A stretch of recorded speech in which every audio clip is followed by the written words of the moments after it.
I've prepared nothing.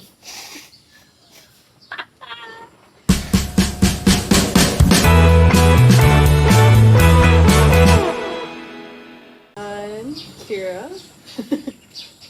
Hi, Kira. Hi.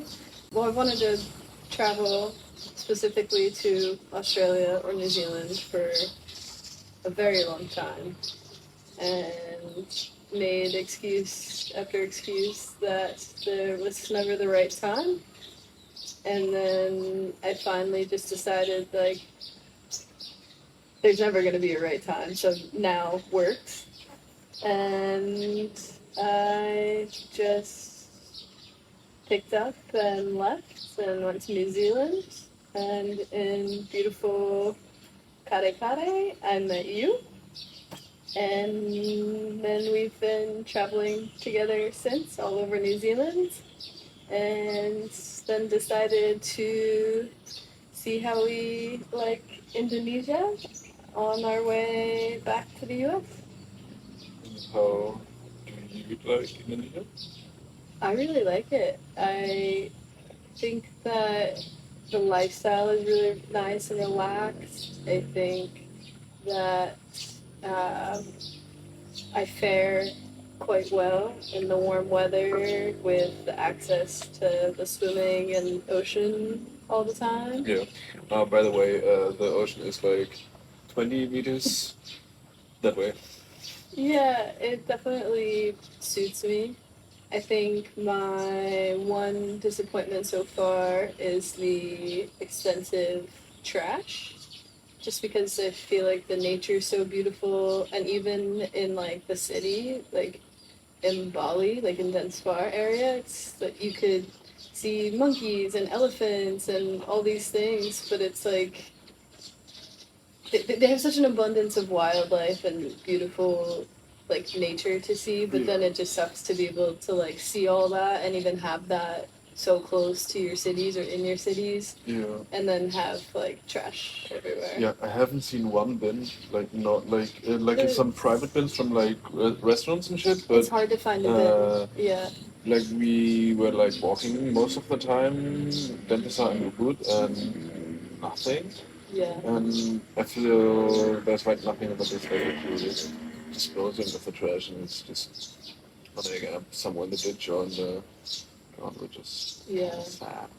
I think after our stint as garbage men in New Zealand too, I've learned so much more about trash and how much of a process it is even after you throw something out, like the sorting and what can and can't be recycled or reused, or the best ways to get rid of certain things. And so I feel like having that infrastructure is a big task, and I don't think really anywhere is doing it quite well at the moment.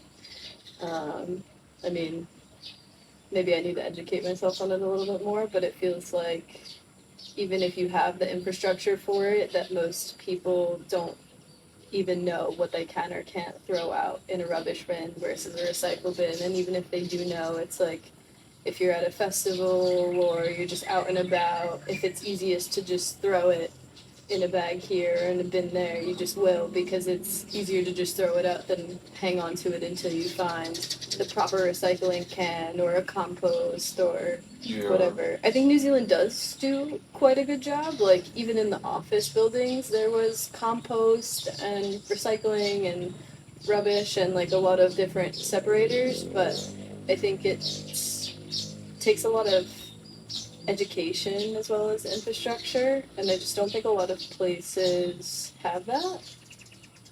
And I think the places that have the ability to, like US, like there's small pockets of people who care, but there's large pockets of people who just don't. Yeah. Do you have anything to say to the people that do care? Stay strong. Do you have anything that you want to add to the people that don't care? I mean, the people that don't care won't watch this video, so you can basically be as... I mean, maybe they would. I think I would tell anybody that if there's something that you like to do outside, whether it's like just enjoy the fresh air, enjoy a swim, enjoy a hike, or even if you're not really an outdoorsy person, but you just like having clean water and fresh air, like research a little bit into how you can help upkeep that. And I think a lot of that is us as like society and communities like properly getting rid of our trash. Yeah. I feel it's often that people just don't think about it. Like, uh, for example, when you have like one cigarette butt, just like randomly throwing it somewhere, it's like I think 30 liters of groundwater that is polluted by just like one of those butts. And then you are on a road trip or something, you stop with a car next to the road, smoke one, and just toss it. Yeah. In Germany, it's I think 50 euro fine for tossing one cigarette butt. When you are throwing it out of the car, it's 100 euros. I know that because I had to pay once 50 euros. It was like I think 5 a.m. in the morning. My best friend, we had our plumbing training. I was on the other side of town, and I would usually drive with the public transport to the one station, and then she would pick me up, and then we had to go through the tunnel on the other side of the town. And I was like waiting for her, as she's always late.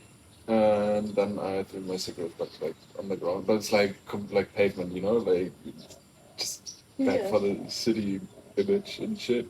And then there were like those dudes, and they're like, yeah, excuse me, here's the our document, like our card and shit, and you are aware that this is like a 50-year fine, and shit. It's like, what the fuck do you mean? Like, it was. I was half asleep at that moment. And then they're like, yeah, no, you threw away your cigarette. Please give me your details and shit, and then we'll send you the bill. I was like, yo, like, I'll pick up the 20 cigarette butts that lay on the floor next to mine.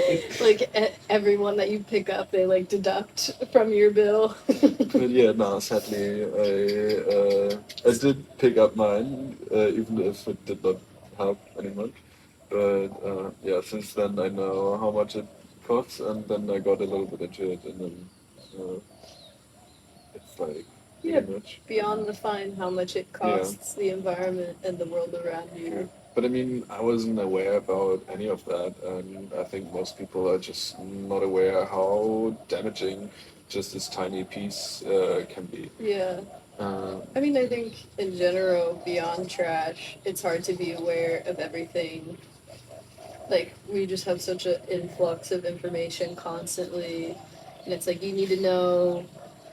I don't know if it's like this in Germany, but I feel like in US it's like you need to know the proper things to say all the time and the proper terms, and then you should also know about, finances, and you should know about recycling properly, and you should know about, it's like you should have to know about all these things. It should be a it's just such a in school. constant, like it's like not educated. Like you people, you should like self-educate yourself about these things, or your parents are supposed to tell you these things. But most of the time, the parents have no clue themselves. But that's what I'm saying, is that there's so many things that I feel that way about.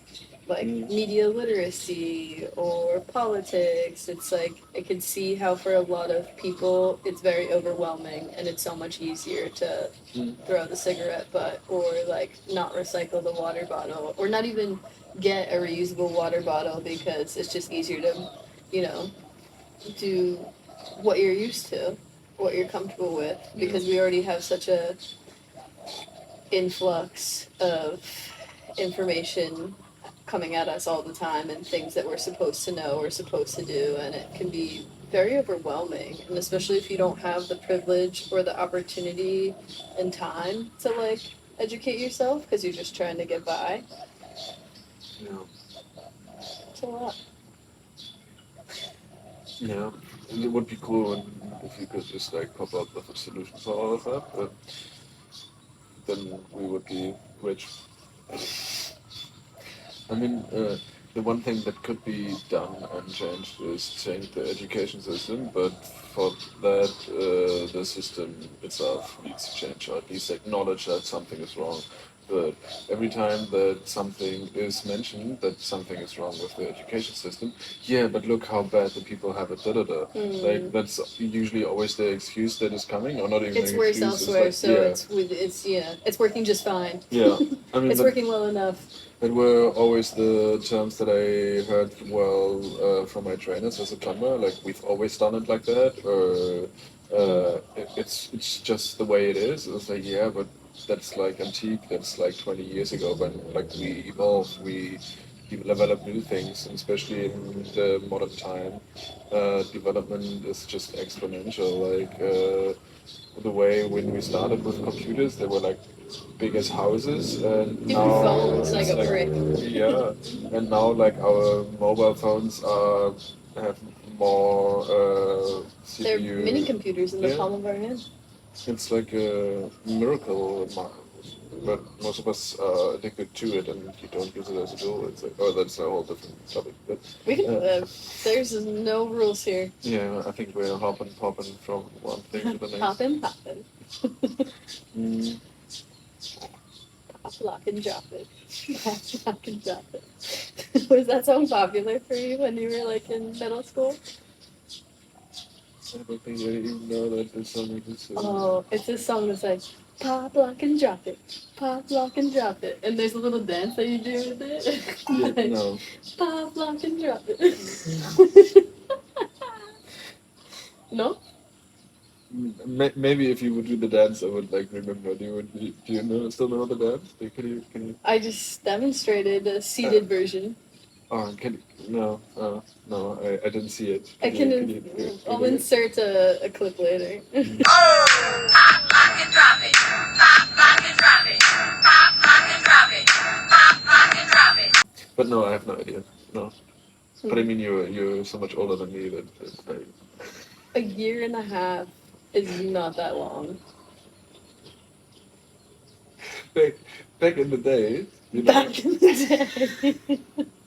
I remember like everyone that was just like born in 98 and 99 was like way too young to like be played with. Like it evolved, but oh, people that are born after the year 2000.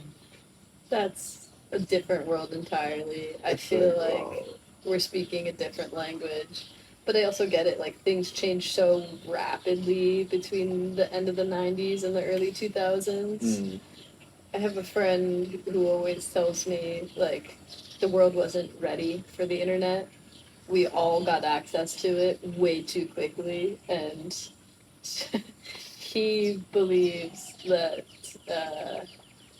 it would be better off if, like, only certain people could get it, or, like, that you had to, kind of the same how, like, if you want in certain areas like a dog license to like properly own a pet, you have to go to like a class. Yeah, driver's license as well. Yeah. Like you have people that are driving on the roads, which is kind of dangerous, and then say get a internet license or something that you like license to not scream about and do just bullshit. Yeah, well, the Right. problem with that is then only the people who could pay for it could get it. Or I mean, we can if it's like from state, some like Yeah, it's something state you from have the to do in state, and school. you just like have to do some certificates, Yeah, like a media literacy yeah, class. like in Germany we have swim lessons, and for in order to pass this one sport thing, I think you have to do at least bronze, and that's like 400 meters of swimming, like a 1-2 meter dive, and like jump from the 1 meter jumping board. Mm. It's pretty much it. It's like simple enough, and we have the half year to practice swimming and shit. Yeah. But, stuff like that, and it's like just teach the kids like how to use a fucking computer and like Google. And I feel yes, it's like we had like I think computer class, but it was not mandatory, but it was like a Yeah, you were thing that you typing. can.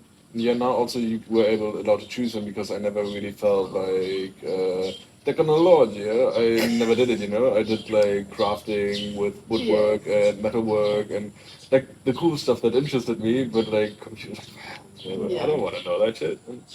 Yeah, I feel like I got very lucky. Like, I didn't understand as a child, and I thought that he was very strict, but my dad was always like, never put anything in writing and be careful what you post online, and, you don't, this lives forever, even if you feel like it disappears or you delete it, like, a lot of this stuff can be brought back up, and you don't know, how much.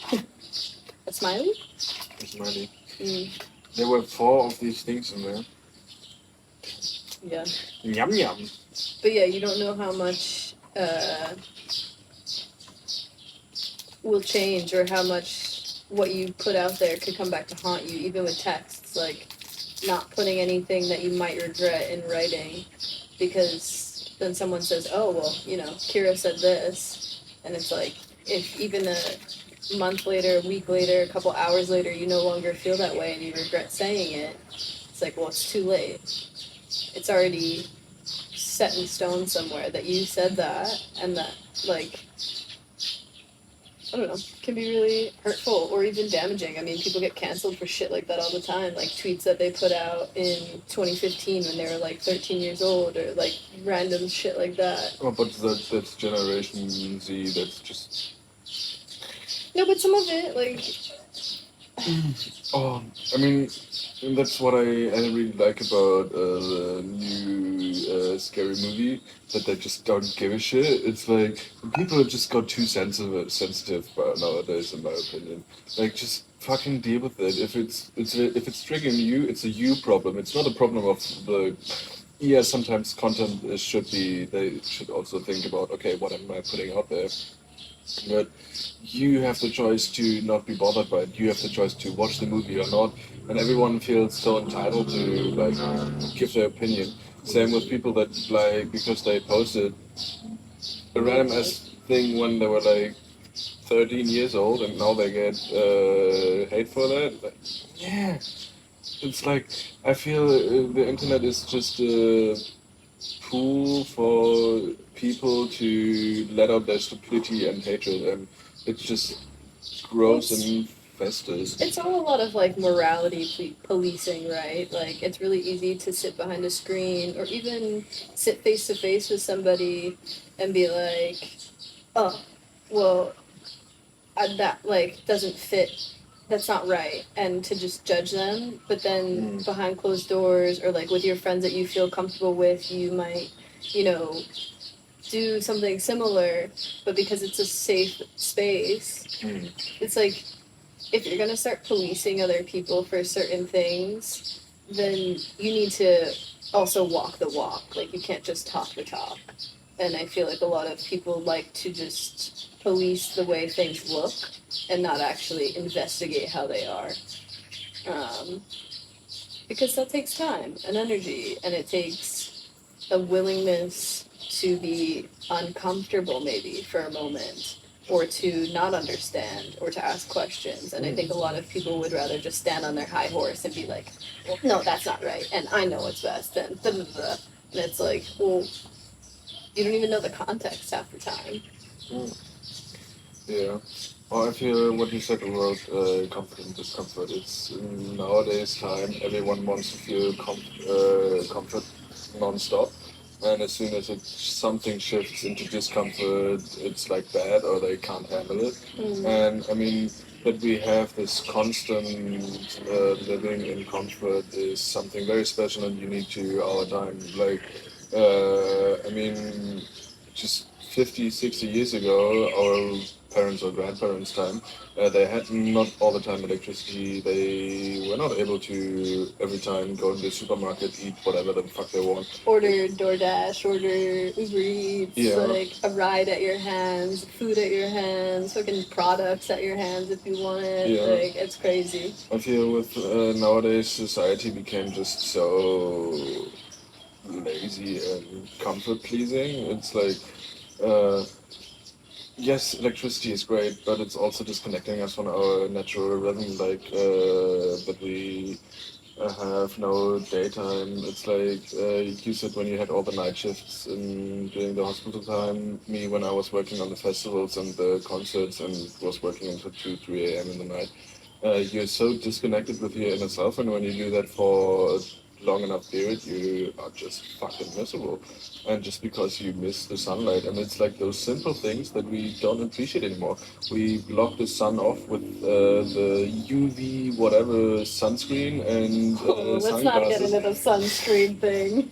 I mean, valid when I'm the whole day. Okay, we see. No, yeah, look, share your opinion. You're free to share how you feel about it, but you know that I have some disagreements on the sunscreen Yeah, thing. like I don't think you should be using sunscreen with the oxy whatever in it that causes cancer, but I do think that an extended periods of sunlight exposure, like after you get some vitamin D and the things that you need from the sun, it is good to also protect your skin. It's your biggest organ, and it's like one of the easiest things you can do. coconut oil. Is there any legitimacy to that? Well, Or is that just your like is it known to be a good UV blocker? it's not a UV blocker. It's helps you to get tan. Yeah, exactly. Not everyone can get tan like that. Well, I had a sun allergy before, and it turns out it was the sunscreen that was giving me the allergy. Like I was 5 minutes in the sun, and I had rashes, and everything was burning. Maybe And you since just need different sunscreen. I tried I think 4 or 5 different brands with different from different like companies that had different ingredients and shit, and it was always the same. And since I did not use sunscreen, I feel way much better, and my skin looks way much better. And like, yes, when I was working for 6, 7 hours in the boiling sun of New Zealand, I used some sunscreen for the ears and for the neck, and that's pretty much it. And it's like, yes, you help block out the UV, but you also block out all the good things of the sun. So Yeah. it's like when you have like this really non-stop exposure to the sun, yes, maybe you can think about putting on a little bit of sunscreen, but in most situations, it's not necessary to put on that much sun. It's like most people just get weak. You know, it's like, oh, nah, seriously, it's like instead of just toughening up and then like dealing with it, yes, maybe you get a little bit burned, but afterwards the skin recovers and heals from it.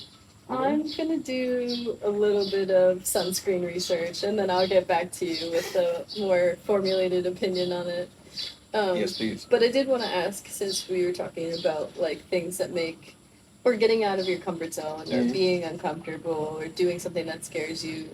Have you done anything recently that's made you feel uncomfortable, or experienced discomfort, or done something that has scared you or pushed you out of your comfort zone?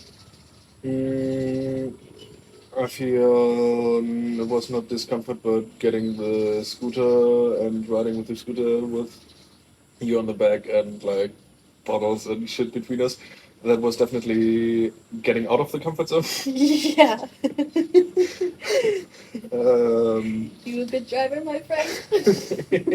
You're like, yeah. It's just been a couple of years. you good driver? Yeah. I'm a good driver. Yikes. Yeah, No. I was a little scared on the first ride as well. I was like, oh god. But hey, we're still here. We can talk about it. Yeah. It's fine. Maybe if you have something that pushed you out of the discomfort zone, you can, and then I can. When I Oh. when That was a good one. yeah. Yeah, I think actually the diving. Like, I know that I've already told you this, but you guys don't know. My dad tried to teach me diving in the bathtub since a very young age, and has taken our family on vacations where he's like, okay, let's go scuba diving or let's go snorkeling. And every single time the opportunity has come, I have fallen like deathly ill. And I look back on it now, and I realize that I think the entire process has always given me anxiety. And so my body has always found a way to get me the hell out of the situation. Um, and especially doing this, like, I like doing things that scare me. It pushes me out of my comfort zone and it brings new things into my life, even if it's a traumatizing experience. But I would say the diving definitely was something that I was uncomfortable with at first thought, but am so glad that I did. Like, even the first lesson was a little anxiety inducing. They tell you in the video, like, the worst thing you can do is panic and hold your breath. And the first, like, 5 minutes underwater, I panicked and held my breath, and I was like, yeah, let's get out of here. Yeah. But pushing past that and just calming myself down and remembering, okay, I'm only in like 5-6 meters of water. Remember. Shout out Kadek. You rock. But but yeah, just trying to calm myself and give in to the flow of the experience. I mean, I made it through the rest of the certification. I got to see a turtle. I got to see beautiful, colorful fish that I've never seen except for in an aquarium, like Seahorse. up close and yeah, like it was so cool. And I'm so glad that I pushed past that like comfort line and even past that like moment of anxiety to like actually learn the skills and try and do it. And I'm not gonna say that I'm like a great diver, but I thoroughly enjoyed the experience, and I'm so glad I pushed past my limits. And I think that's why knowing that, like, I think that's why I always put myself in those positions, because I know that even if I don't fully enjoy it, or even if the experience is negative, that I will get something out of it. So yeah, definitely the diving. But now I'm so glad I did it, and it's like I can talk to my dad and be like, hey, like, you always wanted to teach me how to dive, and now I actually know. And now I understand why it was a hobby that he had for so long as well, because it really is a cool experience. Yeah, like the world underwater is magical. Yeah. Like just, even when you just have the corals and stuff, it's... And I love to swim, so I don't know why it scared me so much. I think it's really the breathing.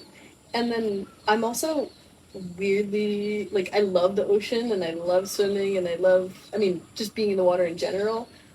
Fucking terrified of like sharks, like where I'm putting my feet, like what's on the bottom, like getting bit by something, or like. Well, the best thing was just before we got to the wreck, like for the last, we had 3 days of diving for the certificate, and on the last day we went this shipwreck out of the Second World War, and we drove with I think 5 or 6 like experienced divers, and they were like telling stories and shit. And this one dude, he was like attacked by a shark, and like this other kind of Attacked by a triggerfish. yeah, and had like this kind of open wounds. There was like, oh, I hope I don't inject anything. Yeah. And like a little bit said a joke, but you should have seen Kira's face. She was like, It's like, I don't know if I want to do this anymore, actually, and I definitely don't want to do it next to that guy. He seems like a target. He was like, oh yeah, I like got into this scooter accident, and then after that I got bit by a triggerfish, and then I also had I was like, you sound like a walking disaster. Stay away. yeah, Polish people, they... Oh, don't make it about them being Polish.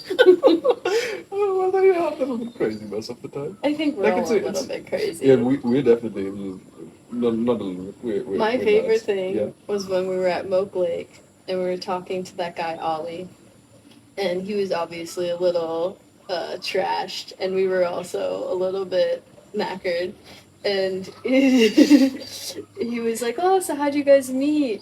And we were like, oh, well, you know, it was only like 4 months ago. And he was like, oh. And he was like, so how did that happen? And I was like, well, I'm a little crazy, he's a little crazy, and our crazies just happened to line up. So now we're just crazy together, and it just kind of works. And he was like, oh. And that's when I realized that we're so weird. And that's just not normal, but it works for us. I feel everyone else is just not normal, you know? Like, Yeah. Like, it feels normal for us. yeah. But everyone looks at us like we have, like, 7 heads. Like, oh, okay. Like, you guys are just... Winging it. Yeah. I mean, that's life, baby. Winging it. Barbecue winging it. Chicken winging it. Insert barbecue wing picture here. That is so cool. I knew that would come in handy. I don't know. Wow. Mind blown. The, like, beer by yourself, and it's, like, just a little tingle, and then beer with friends, like, I love that meme. You don't know that one? No. You're very un-internet cultured. Like, in some regards, yes. But in a lot of, maybe, American regards, or, like, maybe I'm just, like, an internet hoe. But, like, I'm, like, deep in the YouTube, Reddit, Instagram meme world, like, the deep fried, like, garbage. I think with, like, 15, 16... Maybe it's not with 14. But, like, when I was that age, yes, very much. And, like, the old YouTube trash and shit, absolutely. Like, Shrek is love, Shrek is life and shit. Like those weird. Your YouTube and like internet meme lore is like from 10 to 15 years ago. Yeah, and then I stopped. Like I watched and read a lot of stories like escape reality through different shit, and then it was just sort of gaming and watching and stuff, but not really much YouTube and stuff. Let's get Kamal educated. Put your favorite meme from the last like 5-ish years, something more relevant in the comments. Comment with your favorite meme. Oh yeah, getting out of the comfort zone.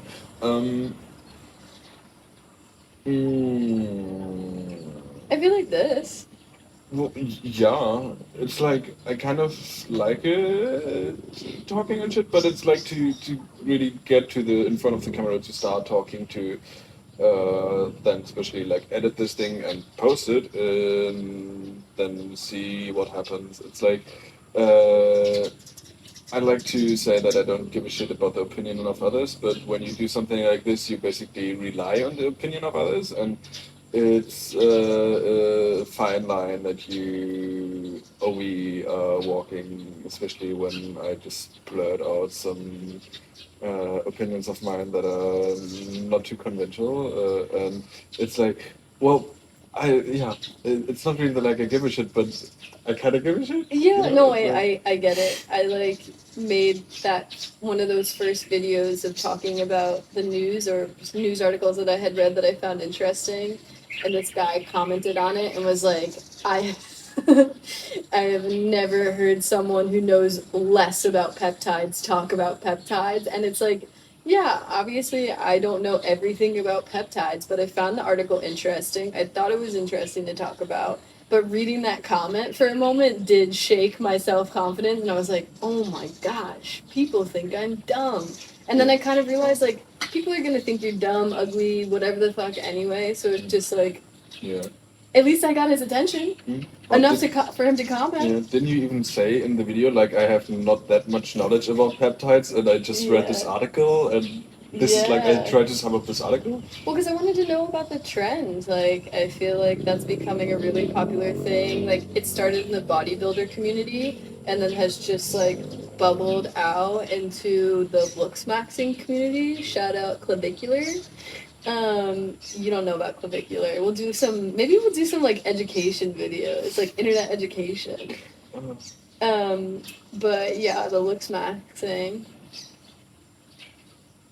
I just mogged you. The fuck?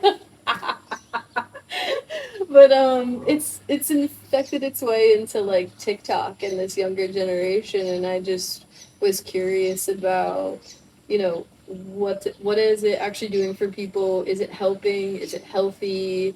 How are people getting access to these kinds of things because they're not FDA regulated currently in the US? I mean, some are, like insulin, but the rest that are used for these more like tight, shiny skin, like things like that, are not. So I was just really curious, and I was actually surprised that a lot of young people are using them and even have like little makeup mini fridges in their rooms to like hide them from their parents and stuff. I don't know how true this is, but that's just what I read and saw from my online education, and I find that interesting. I don't need to know everything about something to express interest, but I get what you're saying about the back to the getting out of your comfort zone and trying to be confident, like posting things online. I don't think a lot of people realize when you're behind the screen or commenting or watching, like how nerve-wracking it can be to actually post your opinion out there, or even just post something about anything and show your face and show that you're a real person who's imperfect, right? It's the privilege that people who get to know you in person have and decide whether or not they want to spend time with you, but then to open that up to not just the people that you know in person, but everyone across the world who comes across you is like, you don't realize how daunting it is until you set up the camera and you're like, okay, now I have to talk. Yeah, I mean, it's like putting a flashlight on yourself, and you're like, okay, now it's like dance monkey, and Lock and drop it. Pop, lock, and drop it. Pop, lock, and but it helps, you know. It's like building character and helping to just find peace in yourself. And often when you do those things, like just once, twice, you actually realize it's not that bad. And like with the diving, you are able to enjoy a whole new world of possibility. And yes, diving is expensive. Like we spend 10 million rupees. Rupiah on this.